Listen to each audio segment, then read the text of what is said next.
আজকে আপনাদের দেখাবো যে ব্রয়লারের সার্টিফিকেট আপনার কিংবা যেটা ব্রয়লারের লাইসেন্স বলছে সেটি আপনাদের সঠিক আছে কিনা সেজন্য আপনারা কিভাবে বুঝবেন। তো 2025 সালে এসে আপনাদের আজকে শিখিয়ে দেবো। তো প্রথমে আপনারা www.boiler BOILER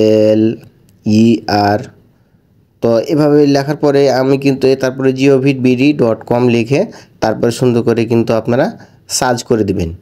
তো আমার কিন্তু এখানে লেখা আছে, তো আমি সার্চ করে দিলাম। সার্চ করে দেওয়ার পরে কিন্তু দেখুন এখানে কিন্তু একটি লেখা চলে এসেছে। এখানে লিখুন প্রধান ব্রয়লার পরিদর্শকের কার্যালয়। তো এখানে ব্রয়লার নিবন্ধন, ব্রয়লার ব্যবহার সনদ অনেক কিছু কিন্তু এখানে তথ্যগুলো আছে। তো এখানে কি করতে হবে, আমাকে ক্লিক করতে হবে। তো আমি এখানে যখন ক্লিক করে দেবো তখন সুন্দর করে কিন্তু আমাকে অন্য একটি পেজে নিয়ে যাবে। তো এটাকে আমি ক্রস আছে উপরে, এই ক্রস চিহ্নতে কেটে দেবো। তো কেটে দেওয়ার পরে আমাদের এখানে অনেকগুলো অপশান আছে। তো আজকে শুধু আপনাদের দেখাবো আপনাদের যে সনদটা আছে, যে সার্টিফিকেটটা আছে ব্রয়লারের, সেই সার্টিফিকেটটা আমরা কিন্তু এখানে দেখাবো আপনার সার্টিফিকেটটা অরিজিনাল কি না। তো এখানে লেখেন সনদ যাচাই। তো এখানে আমরা কিন্তু ক্লিক করে দেব।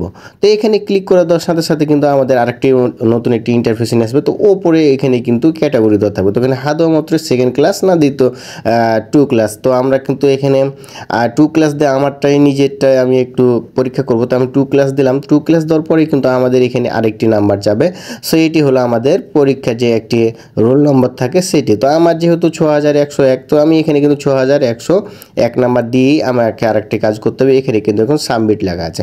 তো এখানে যখন আমি সাবমিট করে দেবো তখন কিন্তু আমার পুরো ফর্মটা কিন্তু এখানে চলে আসবে। তো দেখতে পাচ্ছেন এখানে কিন্তু আমার ফুল ডিটেলসে আমি কোথায় বাড়ি আমার, তারপর আমি কোন কোম্পানি থেকে এই লাইসেন্সটি করেছিলাম, মানে সনদটা নিয়েছিলাম, কত সালে পরীক্ষা দিয়েছিলাম, সব কিন্তু ডিটেলস এখানে দেওয়া আছে। তো ভিডিওটি কেমন হয়েছে, আপনাদের যদি ভালো লেগে থাকে তো অবশ্যই লাইক করে দিন। যারা নতুন এখন আমার চ্যানেলটি সাবস্ক্রাইব করেন তারা চ্যানেলটি সাবস্ক্রাইব করে দিন।